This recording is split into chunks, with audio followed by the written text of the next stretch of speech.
Hello, everybody. Gbenga Olatunji here. We want to talk about corporate governance. And when we are talking about corporate strategic management, there is no how we are not going to talk about corporate governance. And also, when we are talking about corporate governance, we cannot but talk about the board of directors. And this is going to be in series. We had looked at the role of the board of directors. If you are not part of us, I'm going to link it, show the link below so that you can access it, because that's the first in the series. Now we want to deal with the composition of the board of directors. The composition of the board of directors.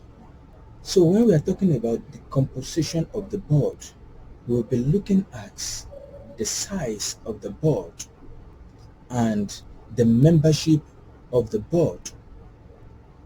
What do we mean by membership and the like? We are going to get there honestly.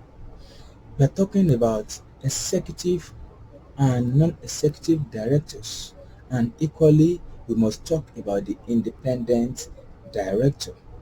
We are going to talk about the role of the independent director and how they can bring balance and diversity into the board. Of course, we are going to talk of the board balance as a result of membership of independent directors and non-executives, and how you can bring balance and diversity, especially with the coming in of women on the board too. Especially, we'll be looking at the Davis report of 2011 in UK. And it's equally important that I stress this when we're talking about corporate governance or corporate strategic management. It's a universal topic because we are talking about business, and business, finance, money cut across all over the world. So when we are talking about the board of director or the composition specifically, as we are going to be doing right away, when you hear me talking about the UK experience, the Singapore experience, US experience, the Nigerian experience, and so many other nations of the world, is because we just must travel along these zones in order to bring diversity into the discussion and to see and get the best of practices when it comes to the board of directors and corporate governance. So we are welcome as we are joining into the discourse and lecture.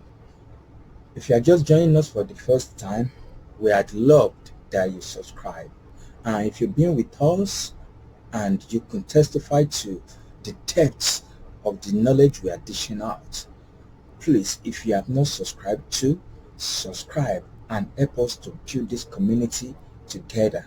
You also will be notified. Don't forget to click that notification button, because that will help you to receive notification when we release new videos, which we definitely do.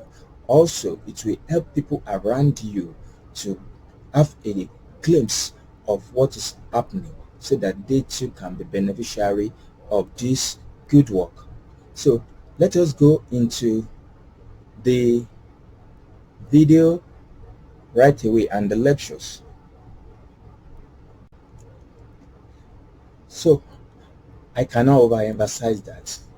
Please click it now. Thank you.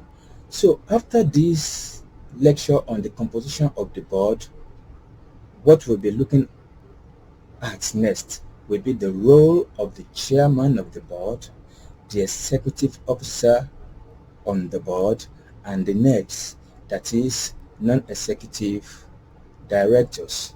So composition of the board, we'll be looking at the non-executive, the executive directors, the independent directors, balancing the board, and Davis report.